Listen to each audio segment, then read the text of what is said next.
Good afternoon! Welcome to Aral TarlakHenyo here on RTV Tarlac, Channel 26. Simulcast over DCTC Radyo Pilipino Tarlac. I am Bernadette S. Tayag, your teacher broadcaster for Mathematics Grade 9. Today is February 2, and we are now on the 5th week of our second quarter. I hope you are all well.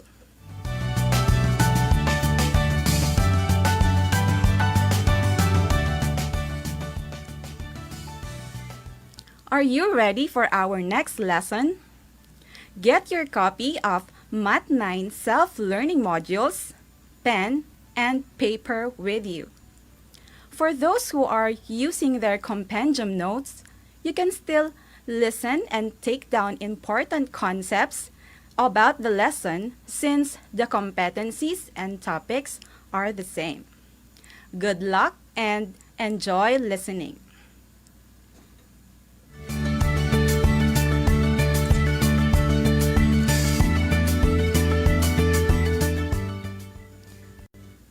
In the previous lesson, you have learned how to write expressions with rational exponents into radicals and vice versa. This lesson will help you understand how radicals exist and how it is being simplified. As you go through this lesson, you will learn how to, number 1, derive the laws of radicals, and number 2, apply the laws of exponent to support such laws of radicals.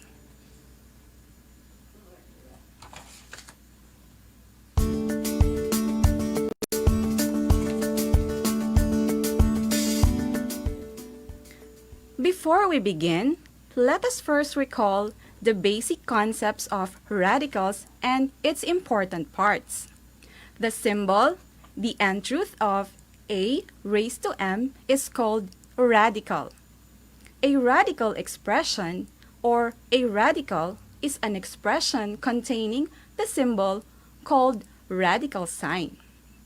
In the symbol, the nth root of a raised to m, n is called the index or order, which indicates the degree of the radical, such as square root, cube root, and fourth root.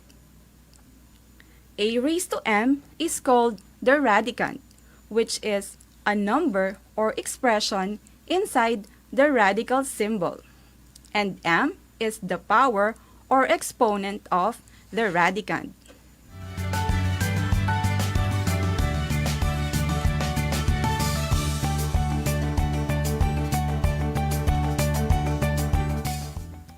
Let us look at activity number 1.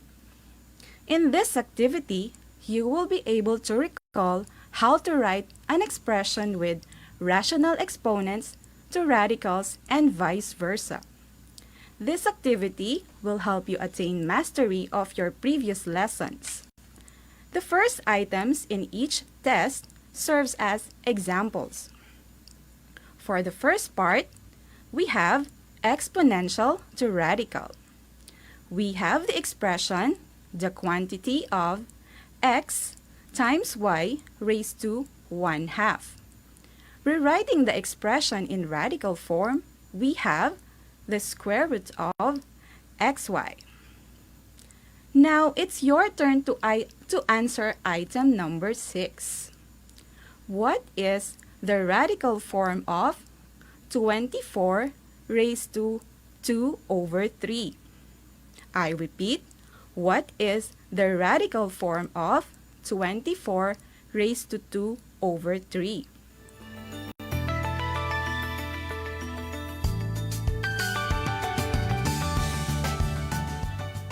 What did you get? Okay, the correct answer is, or the radical form of 24 raised to 2/3 is the cube root of 24 squared. Did you get it correctly? Very good.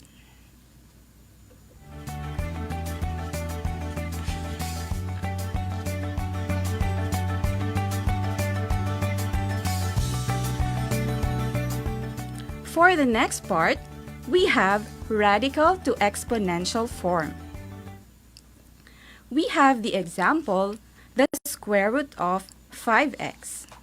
Rewriting the expression to exponential form, we have quantity of 5x raised to 1/2. Now, try to answer item number 4. What is the exponential form of the 4th root of b cubed? I repeat, what is the exponential form of the 4th root of b cubed?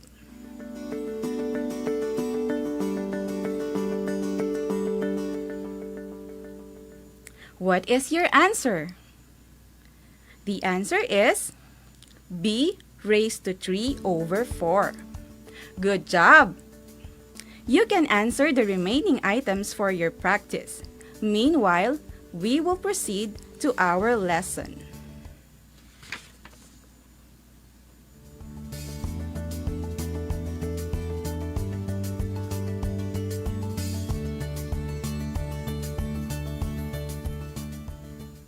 Now, let us begin with our new lesson for today. Open your self-learning modules on Lesson 6, the laws of radicals. Your goal in this section is to understand how laws of exponents are used as basis to solve radical expressions. We will recall the laws of exponents as follows.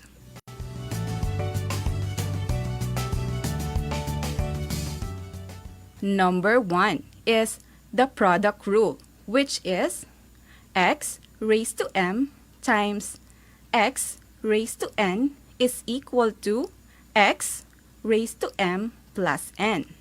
Again, product rule is x raised to m times x raised to n is equal to x raised to m plus n.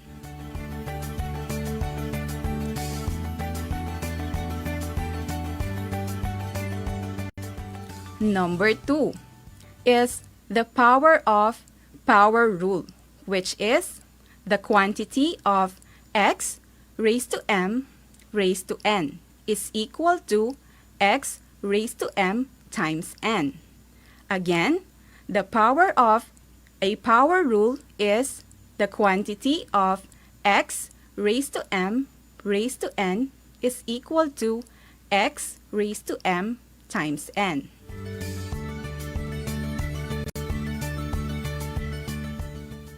Number 3 is the power of a product rule, which is the quantity of x times y raised to n is equal to x raised to n times y raised to n.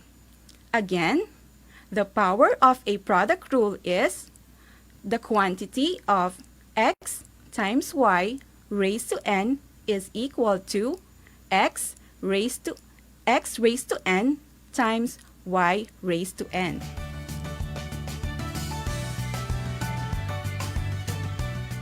And last, number 4 is the power of a fraction rule, which is the quantity of x over y raised to n is equal to x raised to n over y raised to n. Again, number 4 is the power of a fraction rule, which is the quantity of x over y raised to n is equal to x raised to n over y raised to n. We will be using these laws of exponents to derive the laws of radicals.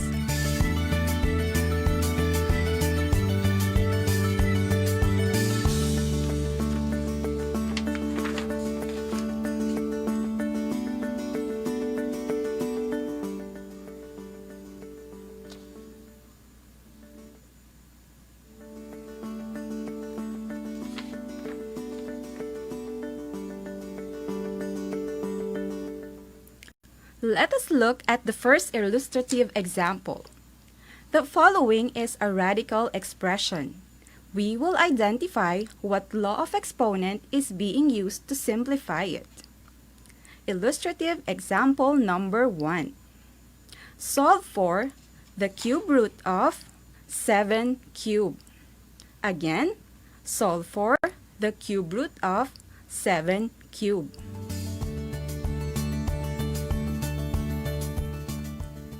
Here is the detailed solution.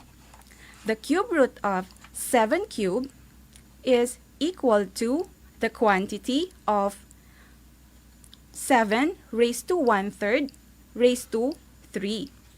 When we write it in exponential form. Applying the laws of exponent, which is the quantity of x raised to m raised to n is equal to x raised to m times n, or the power of a power rule, we have the expression 7 raised to 3 over 3. Simplifying the expression, we have 7 raised to 1 or 7.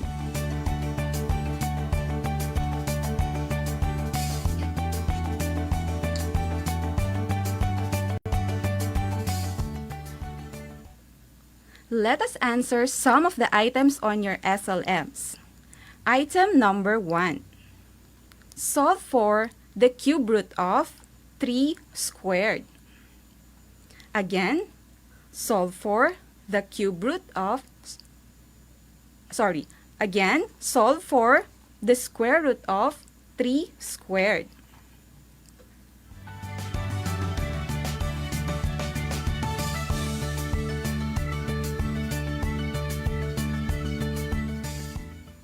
What is your answer? The answer is 3. Did you get the correct answer?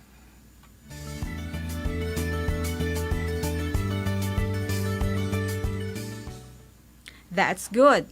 What law of exponent did we use? The power of a power rule.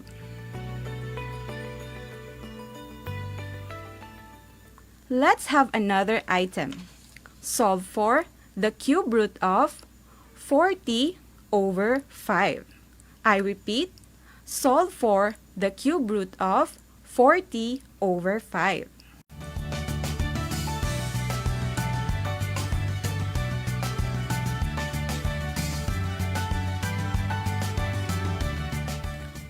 What is your answer? The correct answer is 2. Simplifying 40 over 5 will give us 8. So the expression will be the cube root of 8 is equal to the cube root of 2 cubed. Rewriting the radical expression, the cube root of 2 cubed into exponential form, we have 2 raised to 3 over 3 or 2 raised to 1, or the answer is 2.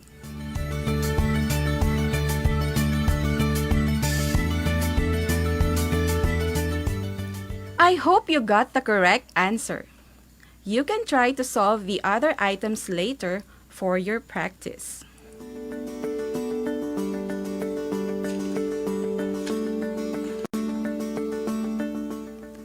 Let us move on to activity number 2, Try and Learn, on Lesson 6. You will answer this activity to further explore your key concepts and the relationship between the laws of exponents to the laws of radicals. Write the following radical expressions to exponential and simplify. Then indicate what law of exponent is used to support such solutions. We will answer some of the items. Number 1. Simplify the quantity of square root of 5 raised to 2. I repeat, simplify the quantity of square root of 5 raised to 2.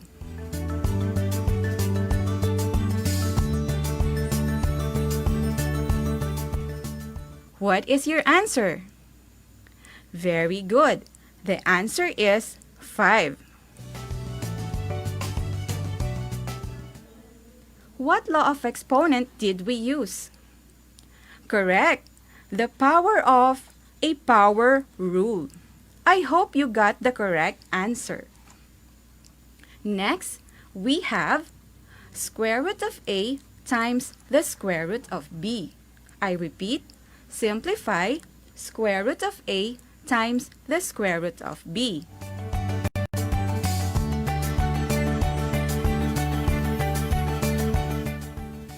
The correct answer is the square root of A times B. What law of exponent did we use? We used the power of a product rule.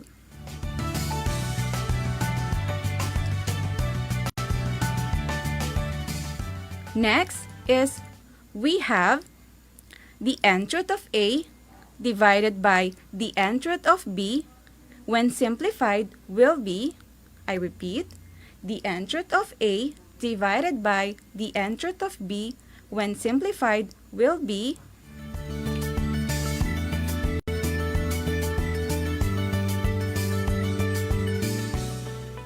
What is your answer?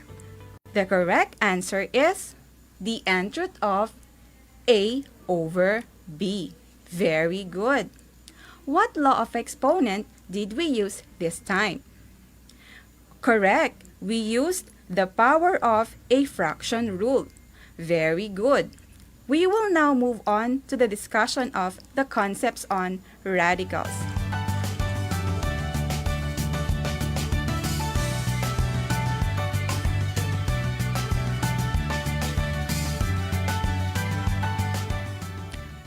From the previous activity, how did you relate the laws of exponent to radicals? For instance, if you simplify the square root of A squared, that will be equal to the quantity of A raised to 1/2 raised to 2 is equal to A raised to 2 over 2 or A. Similarly, the nth root of A raised to n is equal to the quantity of A raised to 1 over n raised to n is equal to A raised to n over n, or that is A. By applying the law of exponent, quantity of x raised to m raised to n is equal to x raised to m times n. So in general, if we have the quantity of the nth root of A raised to n, that is equal to A. We consider this as the first law of radical. Again, the first law of radical is the quantity of the nth root of A raised to n is equal to A. An example is the cube root of 6, quantity raised to 3. When we simplify it, the answer will be 6.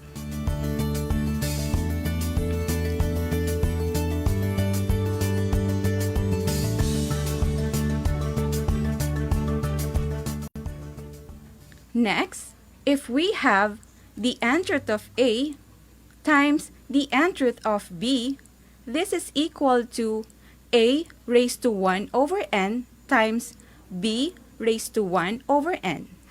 Applying the law of exponent, which is the quantity of x times y raised to n is equal to x raised to n times y raised to n, we can write A raised to 1 over n times B raised to 1 over n as the quantity of A times B raised to 1 over n. Hence, the nth root of A times the nth root of B is equal to the nth root of A times B. This is the second law of radical.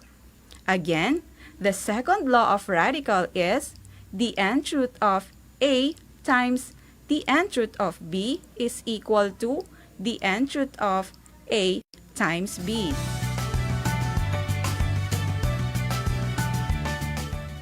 An example is the fourth root of 2 times the fourth root of 3 is equal to the fourth root of 6. That is again applying the second law of radical.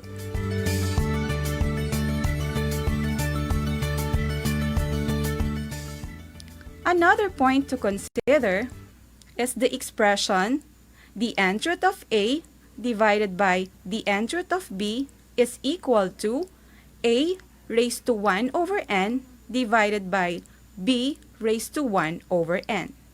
Applying the law of exponent, which is the quantity of x over y raised to n is equal to x raised to n divided by y raised to n.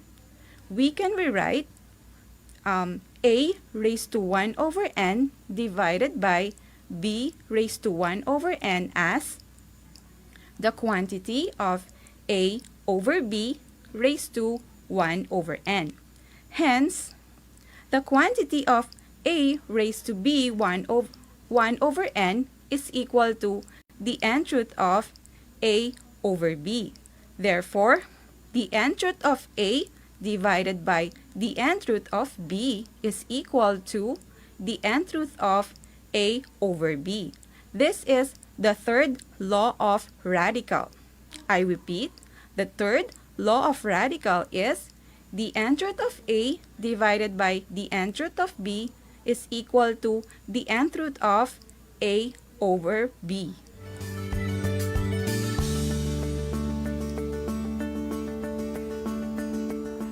An example is the cube root of 4 divided by the cube root of 2 is equal to the cube root of 4 over 2, or that is equal to the cube root of 2.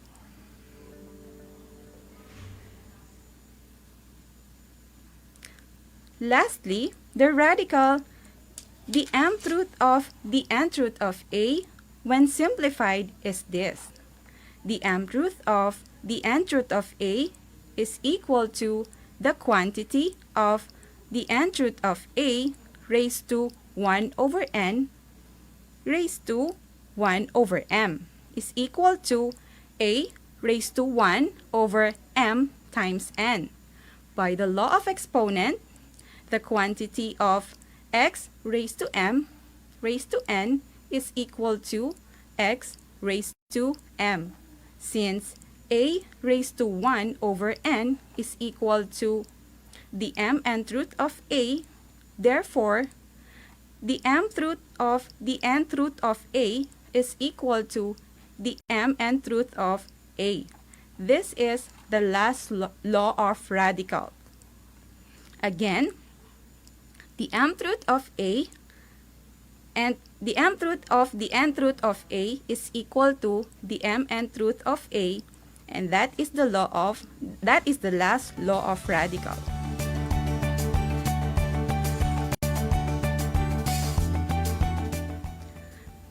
Here is an example.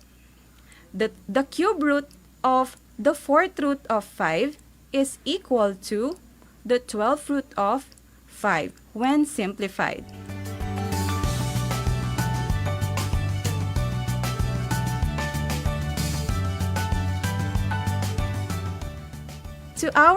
To our grade 9 students, I admire you for being good listeners. Now, let's have a recap of today's lesson.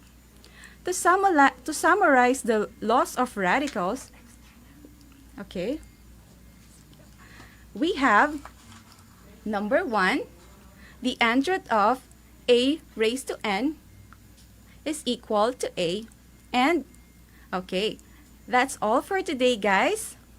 So, thank you for listening. Make sure you are always tuned in here at DCTC 828 AM every Mondays and Wednesdays, same time for another exciting Mathematics 9 lessons. Watch us live on Facebook, like and share our Facebook page, RTV Tarlac Channel 26. I hope you learned a lot today. I am Bernadette S. Tayag, your Math 9 anchor teacher for today. Until next time, God bless.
Ngayong taon, bukod sa sunod-sunod ng mga bagyo na tumama sa Pilipinas at nagdulot ng malawakang pagbaha, isa pang malaking pagsubok ang kinailangang harapin, hindi lamang ng ating bansa, kundi ng buong mundo.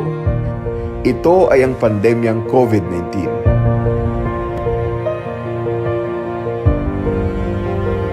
Tunay nga na naging mapanghamon ang taong 2020 para sa ating mga Pilipino. Ngunit sa kabila ng lahat ng ito, anuman ang mga pagsubok na kailangan nating malampasan, palaging nariyan ang ating mga magigiting na frontliners at first responders na laging handang magligtas ng buhay at maglingkod sa mga kababayan nating nangangailangan ng tulong.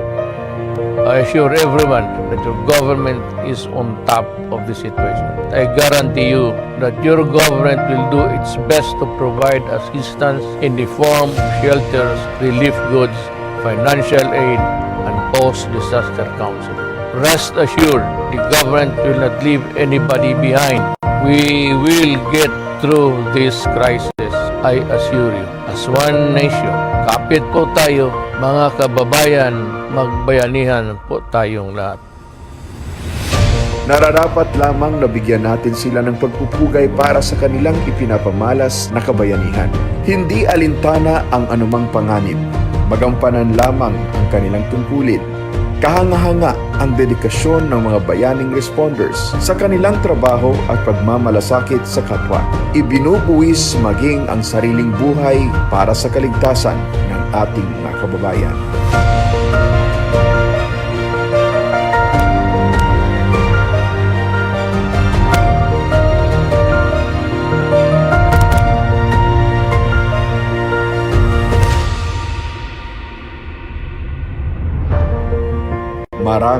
Maraming salamat po.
Magandang araw, Tarlac. Magandang araw, mga kapantas. Suma sa inyo ang Aral TarlakHenyo mula sa RTV Channel 26 at sa DC at kasabayan naririnig sa DZTC 828 Radio Filipino Tarlac.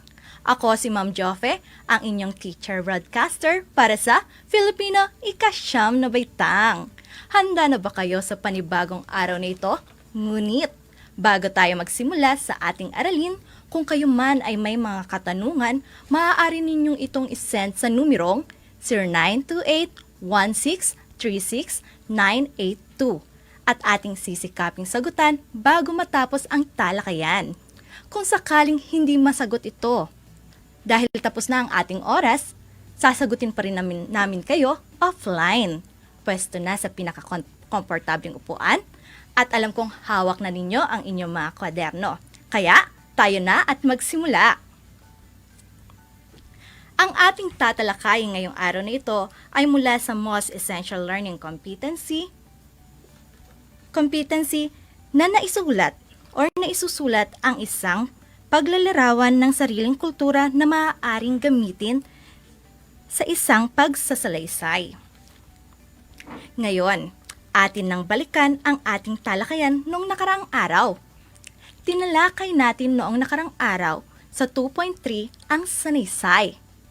Ano nga ba ang sanaysay? Mahusay. Ang sanaysay ay isang maikling komposisyon na kalimitan naglalaman ng personal na kuro-kuro ng may akda. Ito ay maaaring formal na sanaysay o dili kaya'y di formal na sanaysay. Ngayon, inyo nang nalaman ang ating talakayan noong nakaraang linggo. Ngayon naman, ang ating tatalakayin ay ukol sa maikling kwento. Pero bago yon, magkakaroon muna tayo ng maikling pagsasanay. Kaya naman, tumutok at matuto. Ilabas na ang inyong mga kwaderno at subukang sagutan ang ating hinandang pagsasanay. Ang mga sumusunod na ay babasahin ko lamang ng 2 ulit. Kaya't makinig mabuti. Tukuyin kung anong uri ng maikling kwento ang sumusunod. Isulat lamang ang titik ng tamang sagot. Muli, tukuyin kung anong uri ng maikling kwento ang mga sumusunod. Isulat lamang ang titik nito. Una, ito ay maikling kwento na ang pinag-uusapan ng mga salaysayang ay hindi kapani-paniwala. A. Kwento ng kababalaghan. B. Kwento ng katatakutan. O C. Kwento ng pag-ibig. Muli, ito ay maikling kwento na pinag-uusapan ang mga salaysayang hindi kapani-paniwala. A. Kwento ng kababalaghan. B. Kwento ng katatakutan. O C. Kwento ng pag-ibig. Ikalawa, ito ay maikling kwento tungkol sa pag-iibigan ng 2 tao. A. Kwento ng kababalaghan. B. Kwento ng katatakutan. O C. Kwento ng pag-ibig. Muli, ito ay maikling kwento tungkol sa pag-iibigan ng 2 tao. A. Kwento ng kababalaghan. B. Kwento ng katatakutan. O C. Kwento ng pag-ibig. Ikatlong bilang. Ito ay maikling kwento na ang pangyayari ay kasindak-sindak. A. Kwento ng kababalaghan. B. Kwento ng katatakutan. O C. Kwento ng pag-ibig. Muli, ito ay maikling kwento na ang pangyayari ay kasindak-sindak. A. Kwento ng kababalaghan. B. Kwento ng katatakutan. O C. Kwento ng pag-ibig. Atin nang alamin kung tama ba ang inyong mga kasagutan. Ang sagot sa unang bilang ay A. Kwento ng kababalaghan. Ikalawa ay C. Kwento ng pag-ibig. At ang panghuli ay B. Kwento ng katatakutan. Sino kaya sa inyo ang nakakuha ng tamang sagot? Mahusay! Tama kayo. Alam kong nakakasunod na kayo. Atin nang simulan ang bago nating aralin sa araw na ito na patungkol sa maikling kwento. Ngunit, alam nyo ba ang kahulugan ng maikling kwento? Tama kayo. Ang maikling kwento ay isang uri ng panitikang masining na naglalahad ng isang pangyayari. Ito ay maaari pagsasalaysay sa maikli ang kaanyuan at ang diwang napapalaman sa isang buo, mahigpit, makapangyarihang balangkas na pinapakita sa isang paraang mabilis ang galaw. Tinatawag rin itong dagli noong panahon ng mga Amerikano at ginagawa itong libangan ng mga sundalo.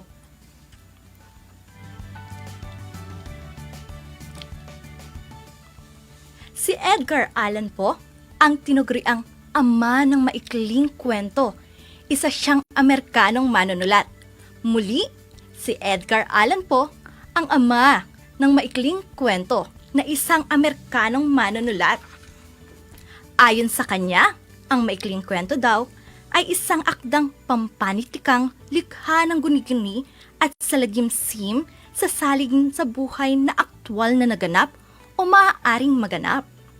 Maaaring sa totoong buhay o dili kaya'y kathang isip ang isang maikling kwento.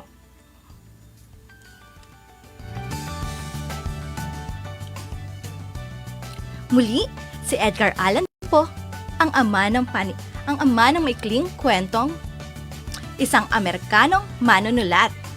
Ngayon tumungo naman tayo ngayon sa isang Pilipinong manunulat.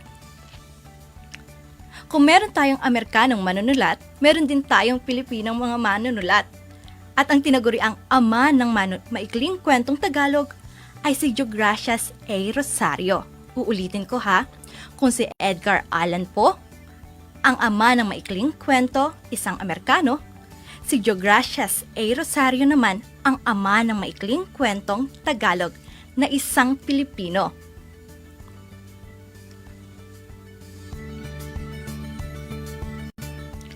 Ang maikling kwento ay may iba't ibang uri. Ako ay naglagay lamang ng 5 uri. Ang una ay kwento ng pag-ibig. Ang diwa ng kwento ay tungkol sa pag-iibigan ng pangunahing tauhan at ng kanyang katambal na tauhan. Uulitin ko ha, ang kwentong pag-ibig ay ang diwa ng kwento ay ukol sa pag-iibigan ng 2 tao. Ikalawa, ang kwentong katutubong kulay. Isinasaad sa kwentong ito ang paglalarawan sa isang tiyak na lugar o puok. Uulitin ko, ang kwento ng katutubong kulay ay nagsasaad sa kwentong ito o sinasaad sa kwentong ito ang paglalarawan sa isang tiyak na puok o anyo ng kalikasan. Ang ilan sa mga halimbawa nito ay niyebeng itim, suyuan sa tubigan at marami pang iba. Susunod natin, ang kwento ng kababalaghan. Isinasaad sa kwentong ito ang mga pangyayaring mahirap paniwalaan. Sa kwentong kababalaghan, isinasaad sa kwentong ito ang mga pangyayaring mahirap paniwalaan. Ika-4 ay ang kwento ng katatawanan. Ang galaw ng mga pangyayari ay magaan. May mga pangyayaring alanganin at may himig na nakakatawa ang akda. Uulitin ko, ang kwento ng katatawanan ay may himig magaan. Mula sa kasalitang katatawanan, ang kwento ay nakakatawa.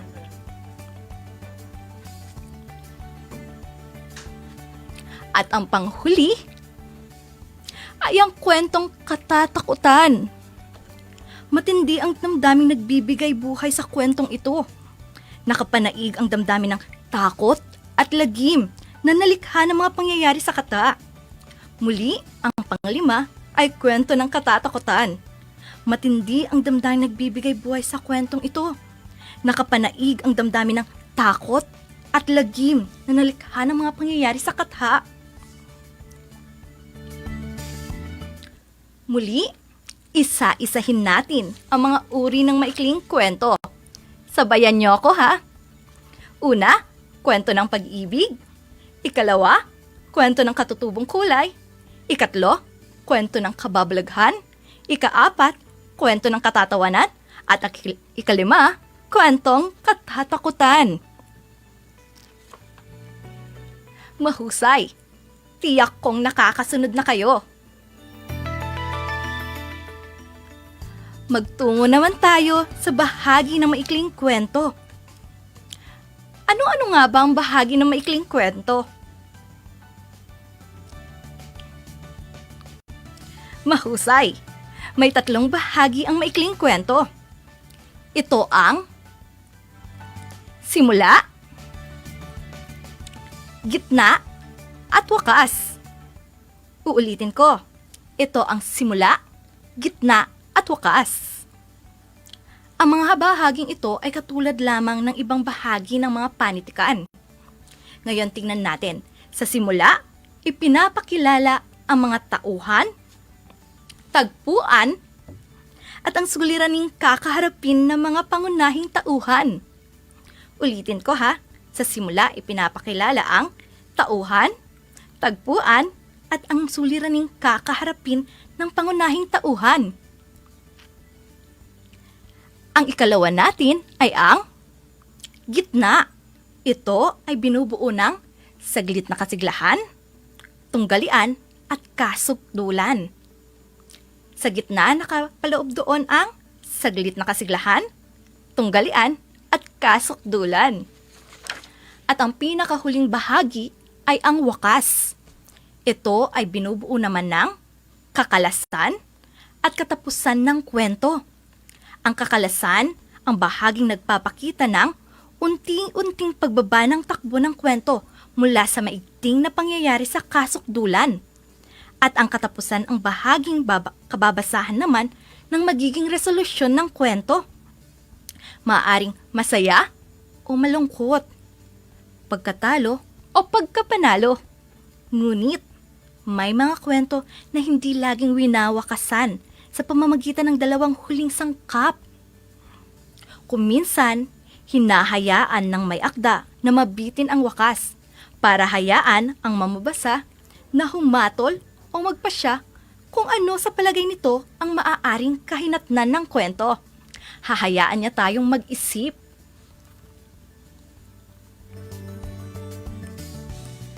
Tandaan na ang mga bahaging ito ay mahalaga sa pagbuo ninyo ng isang maikling kwento. Ano nga ulit ang mga bahaging ito? Simula, gitna, at wakas. Magaling! Tiyak kong pinag-iisipan na ninyo kung paano kayo makakasulat ng isang maikling kwento. Kaya tunguhin na natin ang mga katangian na dapat taglayin nito.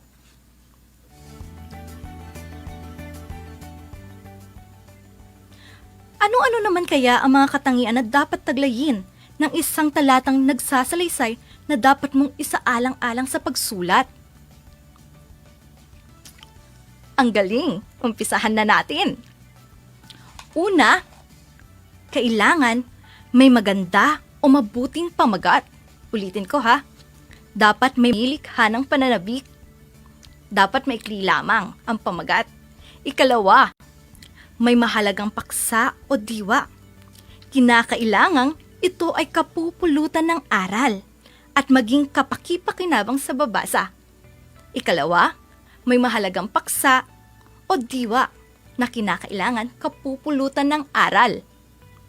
Ikatlo, may wasto o maayos na pagkakasunod-sunod na mga pangyayari.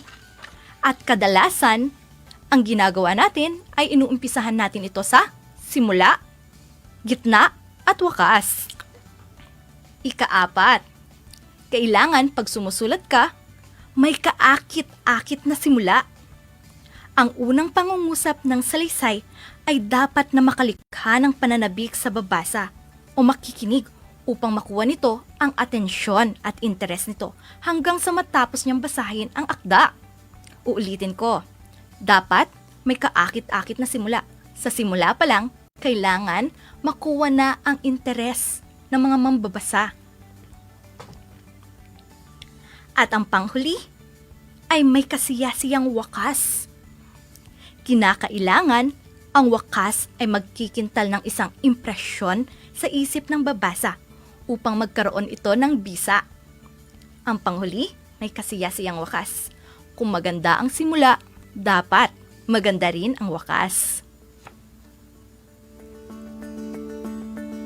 Muli, ano ang mga dapat tandaan sa pagsulat ng isang akda? Sabayan ninyo ako ha. Una, may maganda o mabuting pamagat. Pangalawa, may mahalagang paksa o diwa. Pangatlo, may masto o maayos na pagkakasunod-sunod ng mga pangyayari. Ikaapat, may kaakit-akit na simula. At panglima, may kasiyasiyang wakas. Ngayon, alam na ninyo ang kahulugan ng maikling kwento? Gayon din ang uri at bahagi nito. Inyo ring natutunan ang mga katangian ng isang mahusay na akda.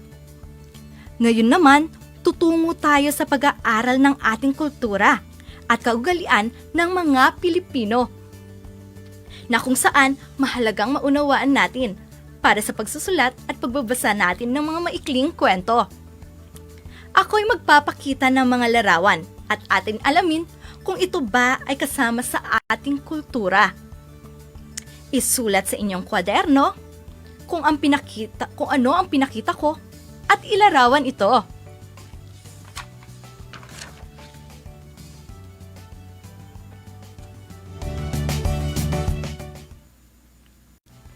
Tama kayo. Ang pagbabayanihan, pagmamano, pangharana ay kabilang sa ating kultura o kaugalian. Tama ba ang inyong mga isinulat? Mahusay. Ang kultura o kalinangan sa pangkalahatan ay tumutukoy sa aktibidad ng sangkatauhan. Sa isang payak na kahulugan, ito ang kaparaanan ng mga tao sa buhay. Ibig sabihin, ang paraan kung paano gawin ang mga bagay-bagay. Atin naman tuklasin kung tama ba ang inyong pagpapakahulugan. Una, ang pagbabayanihan. Ito ay isang kaugaliang Pilipino na nangangahulugang pagtutulungan, pagkakaisa, at pagkakabuklod-buklod ng mga tao. Ayan ang pagbabayanihan. Ikalawa ay pagmamano. Ito ay isang paraan ng paggalang sa nakakatanda. Isa itong tradisyong ginagawa ng mga Pilipino. Ginagawa ito sa pamamaraan ng pagkuha ng kamay ng kung sino mang nakatatanda na siyang ididikit natin sa noo. Tuwing merong pagsasama-sama o salo-salo. At ang ikatlo ay ang harana. Ang harana o serenata ay ang awit o tugtugin na isinasagawa isang gabi mula sa labas ng tahanan ng taong pinararangalan o nililigawan. Alam kong marami pa kayong naiisip na kaugalian bilang isang Pilipino. Ang mga nakasulat dito ay halimbawa lamang at marami pa tayong ibang kaugalian katulad na lamang ng pagsasabi ng po at opo, mga pamahiin, pagdiriwang ng kapistahan, pagbibigay o pagiging malapit sa pamilya, pagbibiro at pananampalataya at marami pa tayong iba na kung saan ito ay kabilang sa ating kultura. Mahalaga na alam din natin ang ating kultura. Alam ko na ilan sa mga nabanggit na kaugalian ay patuloy pa rin nating ginagawa. Ang pagtutulungan, paggalang, pananampalataya ay likas sa atin. Kaya sa mga maikling kwento na ating babasahin sa mga susunod na talakayan, inyo ding matututunan ang kultura ng mga karatig nating bansa. Ngayon, nauunawaan nyo na talaga ang ating talakayan. Mula sa kahulugan ng maikling kwento, hanggang sa pagsusulat, at hanggang sa ating kultura. Kaya naman, magkakaroon na tayo ng maikling pagsusulit. Kaya, ito ang paraan natin upang malaman ko kung talagang kayo nga ay nakikinig. Isulat ang inyong sagot sa inyong kwaderno. Isulat ang T kung ang pahayag ay tama at M naman kung ito ay mali. Una, si Edgar Allan Poe ang ama ng maikling kwento. Si Edgar Allan Poe ang ama ng maikling kwento. Ikalawa, ang kwento ng katutubong kulay ay kwentong nagsasaad ng paglalarawan sa isang tiyak na puok o pangyayari.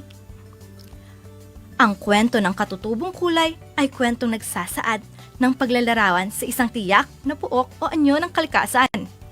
Ikatlo, sa simula, pinapakilala ang mga tauhan, tagpuan, at ang suliraning kakaharapin ng pangunahing tauhan.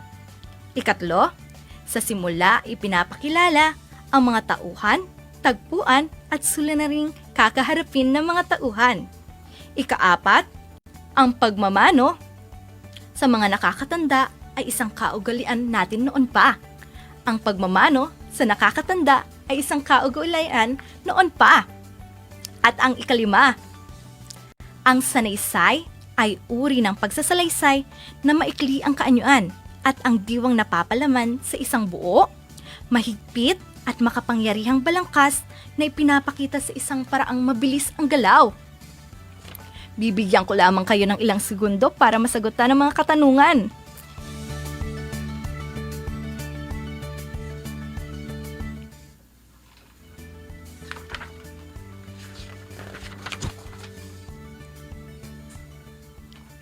Atin nang alamin kung tama ba ang inyong mga sagot. Una, ang sagot ay M o mali sapagkat si Deogracias A. Rosario ang ama ng maikling kwentong Tagalog. Ikalawa, T o tama sapagkat ang katutubong kwentong o katutubong kulay ang kwento naglalarawan sa isang tiyak na lugar o kalikasan. Ikatlo ay T o tama. Ikaapat, T ulit o tama. At ang ikalima, ano ang ating ikalima? Tama kayo, mali or M. Sapagkat ang panglimang bilang, ang sagot ay maikling kwento. Upang mas lalo pang mahasa ang inyong kasanayan o husay, laging tatandaan na ang maikling kwento lamang ay nababasa sa isang upuan lamang. At bilang takdang aralin ninyong lahat, basahin ang akdang Husno, ang manlililok ng bato, upang matutunan din natin ang kaugalian ng mga karating nating lugar. At upang mahasa pa ang kasanayan natin sa pagsulat at paglalarawan, gayon din upang makilala ng lubusan ang ating kultura, kayo ay inaatasang makasusulat ng paglalarawan ng isang kulturang inyong kinamulatan at kinagawian sa inyong pamayanan at inaasang inyong ipasa ito online. Tandaan lamang ang mga katangian ng isang mahusay na akda. Una, may magandang panimula. Ikalawa, magkakaugnay na katawan. At ang ikatlo ay kasiyasiyang wakas. Muli, ang maikling kwento ay isang akda na maaari mong basahin ng isang upuan lamang. Sa mga akda o maikling kwentong ito, nasasalamin natin ang kultura ng bawat bansang kinamulatan o kinabibilangan ng manunulat. Kaya naman, kailangan o mahalagang bigyan natin ito ng pansin upang sa ganon, makatuklas pa tayo o malaman natin ang kultura ng iba't ibang lugar. At yan ang ating aralin sa araw nito. Inaasahan ko na kayo ay natuto sa ating aralin. Ako si Ma'am Joffe, ang inyong guro sa Filipino Night. Laging tatandaan mga kapantas, walang ligaya sa lupa na hindi dinilig ng luha. Ang pag-aaral ng mabuti, ang susi sa ating magandang kinabukasan. Hanggang sa muli!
Ilang araw pa lamang mula nang maiangat ang enhanced community quarantine sa ilang lugar sa bansa, ngunit makikita na ang mabigat na trapiko.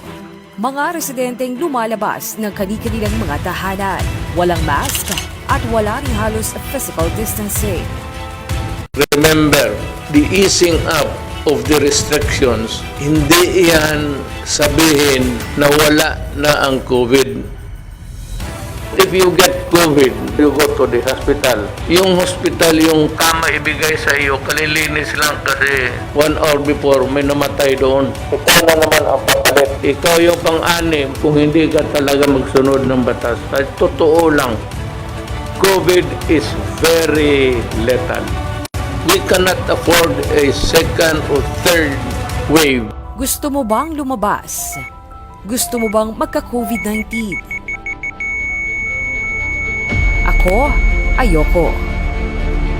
Kaya ugaling maghugas ng kamay.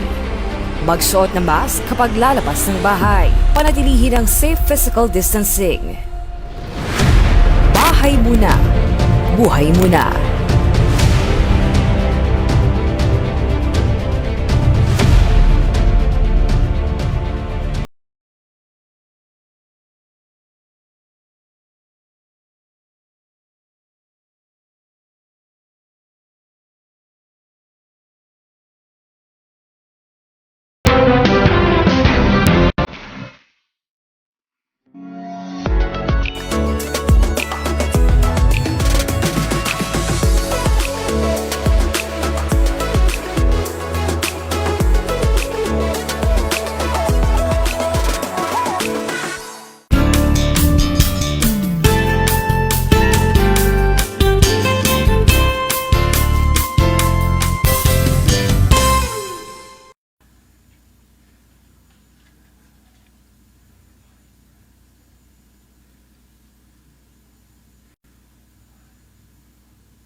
Welcome sa ating Aral TarlakHenyo ng STO Tarlac Province dito sa RTV Tarlac Channel 26 at DZTC Radio Pilipino Tarlac.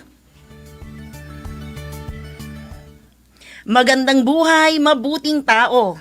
Kamusta kayo mga giliw kong tagapakinig? Ang aking pagbati sa inyong pagpapahalaga sa edukasyon at sa inyong pagpupursigi na matapos ito ng matagumpay sa kabila ng hamon ng pandemya. Ako ang inyong guro sa Homeroom Guidance Program 4, Binibining Rosel L. Santos, nasasamahan at gagabayan kayo sa isa na namang aralin para sa Most Essential Learning Competency 5, para sa ikalawang markahan. Mga bata, ihanda na ang inyong isip, puso at diwa sa ating aralin sa hapong ito. Kunin na ninyo ang inyong module, pumwesto sa isang komportableng lugar at humanda na sa pag-aaral.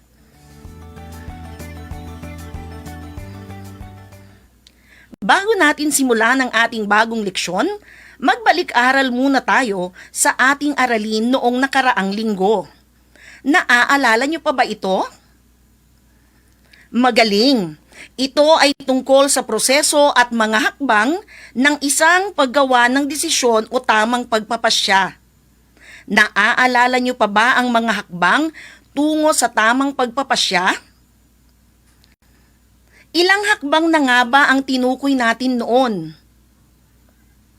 Mahusay, mayroon tayong 5 hakbang na dapat tandaan tungo sa tamang pagpapasya o decision making, at ito ay binigyan ng acronym na I-GET. I para sa identify the problem o ang pagtukoy sa problema o suliranin. G para sa gather information o ang pangangalap ng impormasyon. E para sa examine options o ang pag-aaral ng mabuti sa mga maaari mong gawin para malutas ang iyong problema. T para sa take action o ang pagsasagawa ng tingin mo'y pinakamabuting hakbang upang masolusyonan ang iyong suliranin. At isa pang T para sa take time to review na nangangahulugang pag-aralang mabuti ang naging resulta ng iyong aksyon o desisyon, kung ito ba ay naging epektibo o hindi, upang mas mapagbuti pa ang iyong sarili.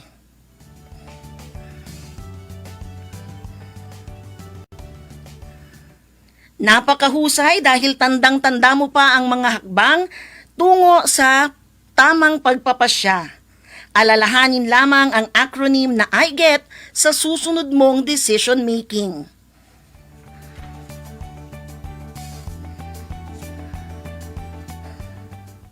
Sa hapong ito ay pag-aaralan natin ang ikalimang aralin sa Homeroom Guidance 4 to share lessons from experiences which help in decision making, o sa wikang Filipino, ang pagbabahagi ng mga aral mula sa ating sariling karanasan na makatutulong sa pagbuo ng desisyon o pagpapasya ng ating kapwa. Handa ka na ba? Magaling kung ganon.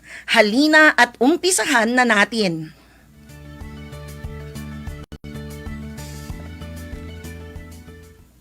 Bago tayo dumako sa ating talakayan, gusto kong alalahanin nyo kung ano ang ginawa ninyo tuwing kayo ay may mahalagang desisyon na kailangang gawin. Maliban sa natutunan nating mga hakbang noong nakaraang linggo, paano ba kayo bumubuo ng tamang pagpapasya lalo tuwing kayo'y may problema o suliranin? Sa murang edad ninyo ay may mga desisyon na marahil kayong ginawa sa tulong ng inyong nanay, ni tatay, ni ate o ni kuya, o ng iba pang nakatatanda sa inyo. Sa puntong ito, hayaan ninyong ibahagi ko sa inyo ang maikling kwento tungkol sa kapwa ninyo mag-aaral na si Leia. Sama-sama nating alamin kung ano ang naging problema ni Leia at kung paano niyang nalutas ang problemang ito. Makinig ng mabuti upang masagot ang susunod na mga tanong matapos kong ibahagi ang ating kwento. Muli, alamin ninyo kung ano ang naging problema ni Leia at kung paano niyang nalutas ang problemang ito.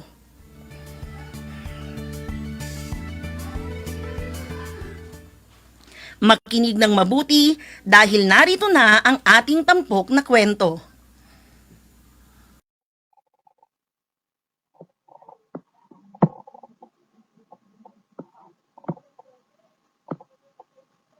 Ang payo kay Leia. Kwentong isinulat at ginuhit ni Binibining Rosel L. Santos. Si Leia ay mag-aaral sa ika-4 na baitang. Dating malusog at masiglang bata si Leia. Ngunit sa pagdaan ng mga araw at linggo, ay unti-unting naging sakitin ito. Napapadalas ang pagliban nito sa klase dahil sa sakit at hindi na rin nakikipaglaro sa mga kamag-aral nito tuwing oras ng recess. Mga bata, ano kaya ang dahilan ng mga pagbabagong ito ni Leia? Alamin natin kung tama ang hula ninyo.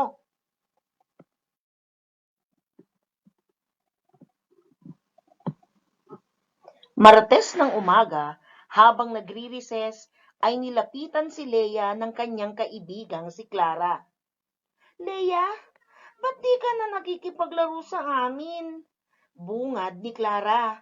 Madalas ka na ring uma-absent. May problema ka ba? Tanong pa nito. Pasensya ka na, Clara, ha? Madali na kasi akong mapagod at hinihingal agad tuwing naglalaro. Sagot naman ni Leia sa kaibigan. Lagi rin akong nilalagnat, sinisipon at inuubo. Dagdag pa nito. Ganun ba? Alam mo, ganyan din ako noon. Natatandaan mo ba? Wika ni Clara. Pero ngayon, malakas at masigla na ako at di nasakitin. Paliwanag pa nito. Ano bang sikreto mo, Clara? Paano ka ba naging malusog at masigla? Tanong naman ni Leia sa kaibigan. Naging palakain na kasi ako ng prutas at gulay, di gaya ng dati. Tugon ni Clara. Ayaw ko nga ng gulay. Hindi masarap, lalo yung ampalaya. Ang pait. Napapangiwi pang sagot ni Leia. Mga bata, tulad din ba kayo ni Leia na ayaw kumain ng gulay? Tingnan naman natin ngayon kung paano kaya ito magbabago. Kinumbinsi ni Clara ang kaibigan na kumain ng gulay dahil masustansya ang mga ito at mabuti sa katawan. Nung una, hindi ko rin masyadong gusto ang gulay, pero nasanay rin ako. At ngayon, marami na akong mga paborito. Paliwanag ni Clara. Ganun ba? Sige, susubukan ko ng kumain ng gulay gaya rin ng laging sinasabi sa akin ni nanay. Salamat sa payo mo, Clara. Sagot ni Leia. Umpisa nga noon ay naging palakain na ng gulay si Leia. At isang araw, habang nanananghalian, ay pinuna ito ng kanyang nanay Luz. Alam mo anak, natutuwa ako at palakain ka na ng gulay ngayon. Mabuti kasi ang mga ito sa iyong kalusugan, sabi ni Nanay Luz. Opo, Nay, sinabi rin po kasi ni Clara na ang pagkain ng gulay ang dahilan kung bakit siya malusog, masigla at di sakitin. Tugon naman ni Leia. Mabuti naman at nakinig ka sa payo ng kaibigan mo. Natutuwang sabi ni Nanay Luz. Alam mo, Leia, para lubos kang maging malusog at masigla, dapat ay regular ka na ring mag-ehersisyo tulad ko. Dagdag naman ng kanyang ate Lyra. Ganun ba ate? Tanong ni Leia.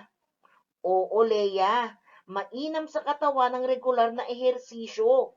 Magiging mas malakas ang pangangatawan mo at di ka na madaling mapagod. Paliwanag naman ng kanyang kuya Lito. Umpisa bukas, mas maaga ka nang gumising at sabay-sabay tayong mag-ehersisyo. Kahit na 10 hanggang 15 minuto lang tuwing umaga. Muling sabi ng kanyang ate. Opo, sige, gusto ko yan. Tingin ko magiging masaya yan.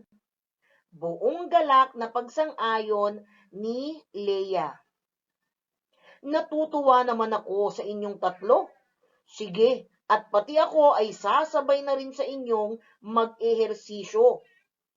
Wika ng kanilang tatay Lando. At ganoon nga ang nangyari mula noon. Tuwing umaga ay sabay-sabay na nag-eehersisyo ang mag-aama at tuluyan na ngang nakahiligan ni Leia ang pagkain ng gulay. Dahil dito, hindi na siya naging sakitin. Naging malusog na siya at bumalik na ang sigla at masaya nang nakakapaglaro kasama ng kanyang mga kaibigan at kamag-aral. Buti na lamang at nakinig siya sa payo ni Clara at ng kanyang buong pamilya. At diyan nga nagtatapos ang ating tampok na kwento, ang payo kay Leia.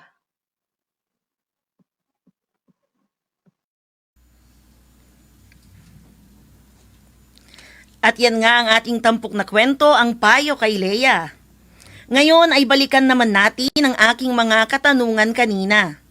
Mga bata, sino na nga ba ang ating pangunahing tauhan sa kwento? Tama, ang batang si Leia ang pangunahing tauhan sa ating kwento. Ngayon naman, ano ba ang problema ni Leia? Magaling! Si Leia ay sakitin at madaling mapagod, kaya't lagi siyang lumiliban sa klase at hindi na nakikipaglaro sa kanyang mga kaibigan at kamag-aral. Sino ang nakapansin na may problema si Leia?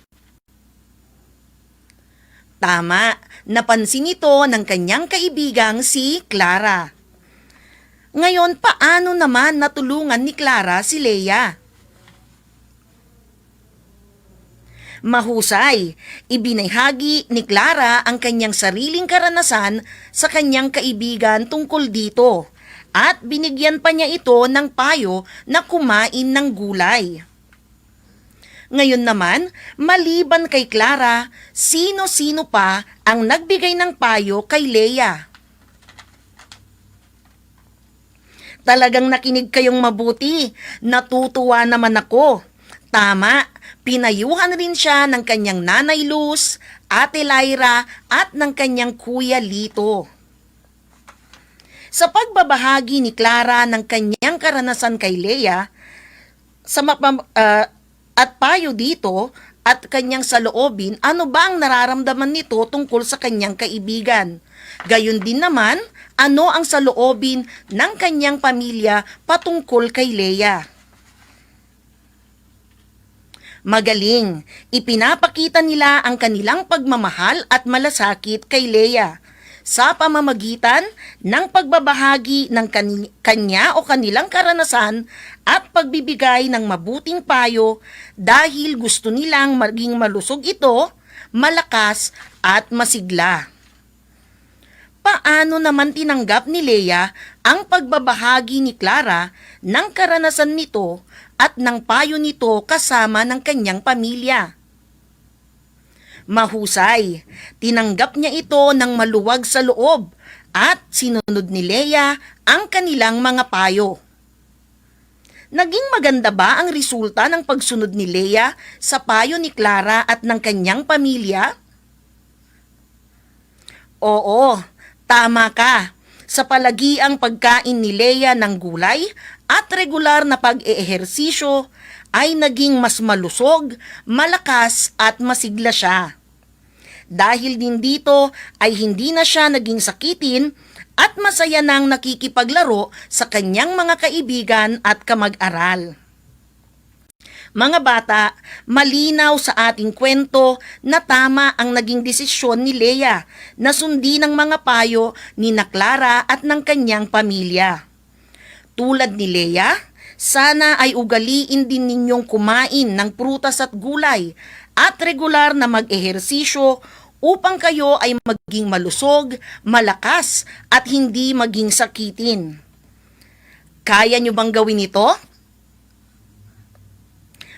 Mahusay kung ganon. Aasahan ko ang pangako nyong iyan. Sa puntong ito naman ng ating leksyon, ay ating talakayin ang aral na nakapaloob sa ating kwento ngayong hapon. Isang mabuting katangian nating mga Pilipino ang pagpapakita at pagpapadama ng malasakit sa ating kapwa. Maaari natin itong gawin sa pamamagitan ng pagtulong at pagdamay sa kanila at pagbabahagi ng mga material na bagay na kinakailangan ng ating kapwa, tulad ng pagkain, damit, inumin, gamot at iba pa. Ang paglalaan ng oras at voluntaryong serbisyo, pag-alalay sa ating mga nakatatanda, pagbibigay ng upuan sa mga pampublikong sakayan tulad ng bus o tren, ay ilan rin sa maaari nating gawin. Ngunit ngayong araw, nais kong bigyang diin sa inyo na ang malasakit sa kapwa ay maipakikita rin at maipadarama natin sa pamamagitan ng pakikinig sa kanilang problema at suliranin. At sa pagbabahagi natin ng ating sariling karanasan na maaaring makapagbigay aral sa kanila at makatulong sa pagbuo nila ng tamang desisyon o gagawing pagpapasya. Ganito ang ginawa ni Clara nang lapitan niya ang kaibigang si Leia at tanungin kung may problema ba ito. Matapos malaman ni Clara ang problema ni Leia, ay agad niyang ibinahagi ang kanyang sariling karanasan, kung paano siya naging malakas at malusog. Kung kayo si Leia at nilapitan kayo ng kaibigan nyo at tinanong kung may problema kayo, ano kaya ang mararamdaman ninyo? Tama, marahil ay matutuwa at masisiyahan kayo dahil may taong nag-aalala, nagmamalasakit at nagmamahal sa inyo. Tandaan ninyo mga bata na ang pagmamalasakit ay paraan ng pagpapakita natin na mahal natin ang isang tao. Sa mga panahong tayo ay may pinagdaraan ng problema, nakagagaan ng kalooban na magkaroon ng taong makakausap tungkol dito. Higit na masaya kung makatutulong ang taong ito at buong pusong nagbabahagi ng kanyang karanasan na pwede nating mapagkunan ng aral o inspirasyon na makatutulong sa paglutas ng ating problema o sa pagbuo ng tamang desisyon at pagpapasya tungkol dito. Tulad sa isang kasabihan, ang pagkakaroon ng taong handang makinig sa iyong problema ay sinasabing nakaluluwag o nakagagaan ng dibdib ng taong may suliranin. Parte rin ng pagbabahagi ng ating karanasan ay ang pagbibigay ng payo kung ano ang dapat nilang gawin upang malutas ang kanilang problema ayon sa ating naranasan o nagawa na. Nasubukan nyo na bang magbahagi ng inyong karanasan upang tulungan ng isang kaibigan, kakilala o kamag-anak na may problema? Magaling kung ganon. Inuulit ko, ang pagbabahagi ng isang aral mula sa ating karanasan upang tulungan ng ating kapwa sa pagpapasya o pagbuo ng desisyon tungkol sa isang suliranin ay paraan ng pagpapakita ng malasakit at pagmamahal natin sa kanila. Dapat lamang na maging sensitibo tayo sa nararamdaman ng ating kapwa-tao. Maging sinsero sa pakikinig sa kanila at sikaping makatulong sa abot ng ating makakaya. Dito na nagtatapos ang ating talakayan para sa inyong ikalimang aralin sa Homeroom Guidance Program 4. Ngayon ay pakinggan naman ninyong mabuti ang mga panuto para sa mga gawaing bahagi ng ating aralin.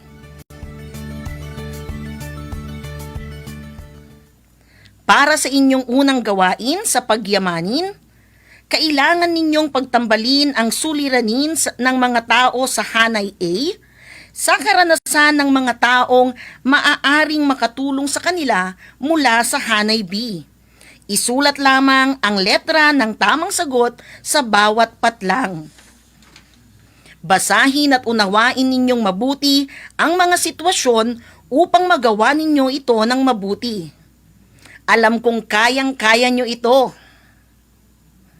Sunod na gawain naman ay ang natutuhan ko. Dito ay kailangan ninyong basahin ang tungkol sa suliranin o problema ng kapwa ninyong mag-aaral na si Ria at magbahagi ng inyong karanasan na maaaring makatulong sa kanya.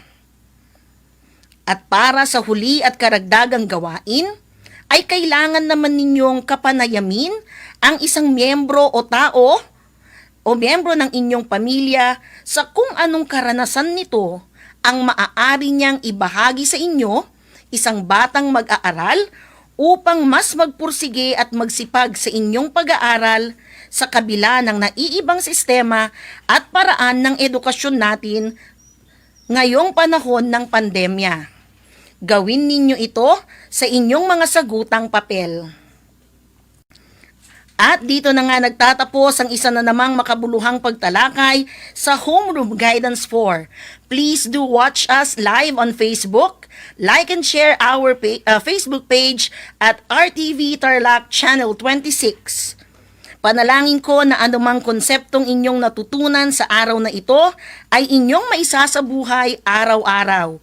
Muli, ako ang inyong guro sa Homeroom Guidance 4, Binibining Rosel L. Santos, na nagpapaalalang piliing maging mabuting tao sa lahat ng panahon at pagkakataon. Kung may mga tanong po kayo sa ating mga aralin, maaari po kayong magpadala ng mensahe sa ating FB page or mag-comment lamang sa ating FB Live broadcast. Maaari rin pong sumangguni sa inyong mga guro. Ang inyong mga teacher broadcasters ay nakahandang sumagot sa inyong mga katanungan. Ang Aral TarlakHenyo ay mapapanood mula 8:30 ng umaga hanggang 5:30 ng hapon. Muli po, i-like and share po ninyo ang ating FB page, RTV Tarlac Channel 26. Muli ako po ang inyong guro, Binibining Rosel L. Santos na nagpapaalalang piliing maging mabuting tao habang buhay sa lahat ng panahon at pagkakataon. Hanggang sa muli!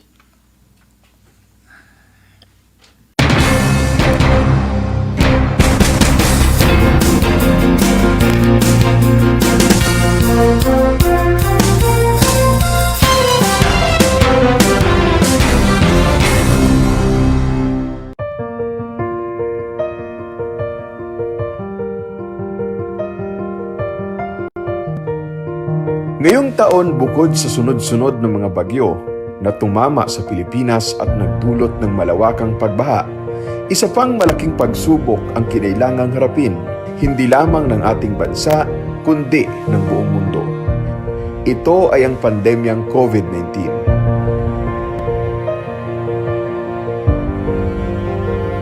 Tunay nga na naging mapanghamon ang taong 2020 para sa ating mga Pilipino. Ngunit sa kabila ng lahat ng ito, anuman ang mga pagsubok na kailangan nating malampasan, palaging nariyan ang ating mga magigiting na frontliners at first responders na laging handang magligtas ng buhay at maglingkod sa mga kababayan nating nangangailangan ng tulong.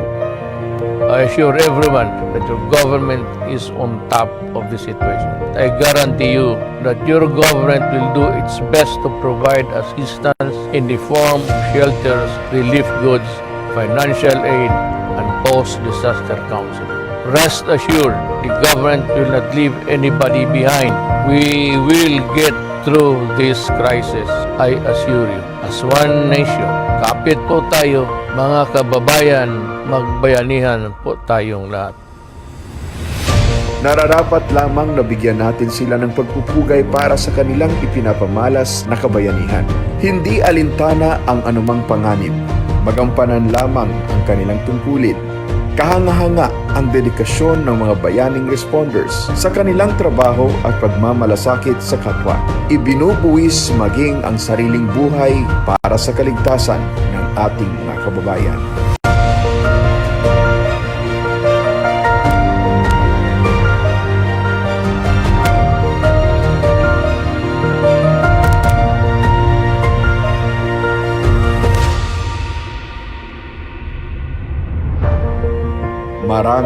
Maraming salamat po.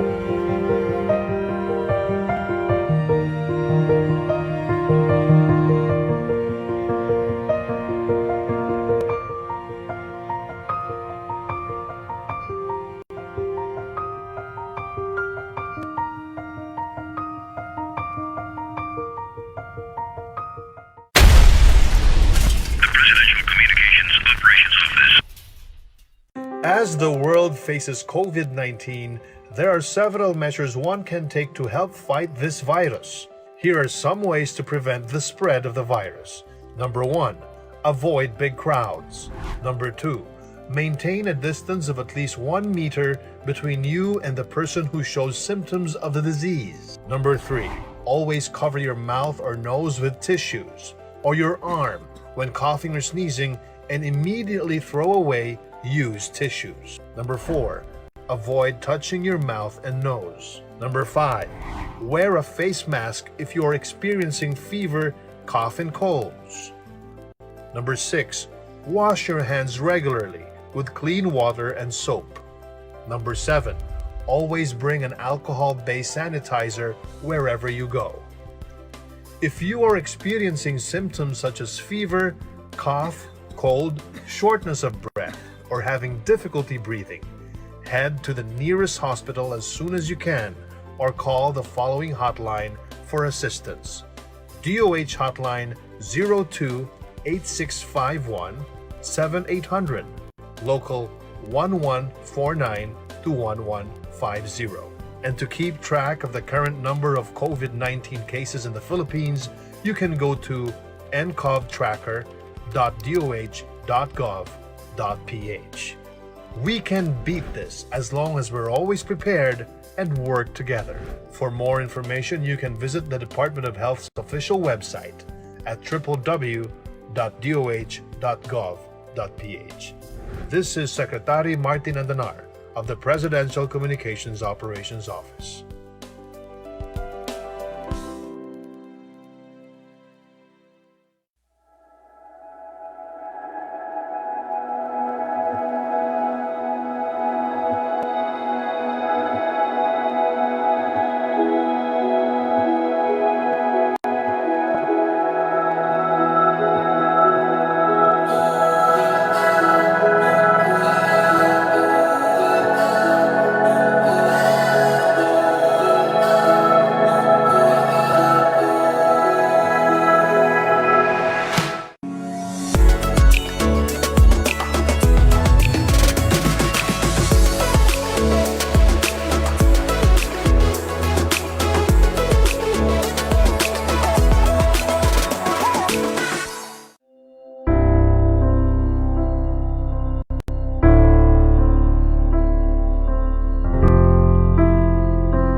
Mga kababayan, ang pambansang awit ng Pilipinas. Kayang mag-ibig, teras ng sinakalan, alam ng puso, sa titik mo'y buhay. Lupang hinirang, kuya ka ng magiting, sa manlulupin, di ka pasisigil, sa nagatak tutok sa simoy at sa langit mong bangaw, ay hinatang tulad, awit sa pagkayang minamahal. Ang isang ng matawad mo'y tagumpay na nag-iingin, ang bituin at araw niya kailan pa may di magiging.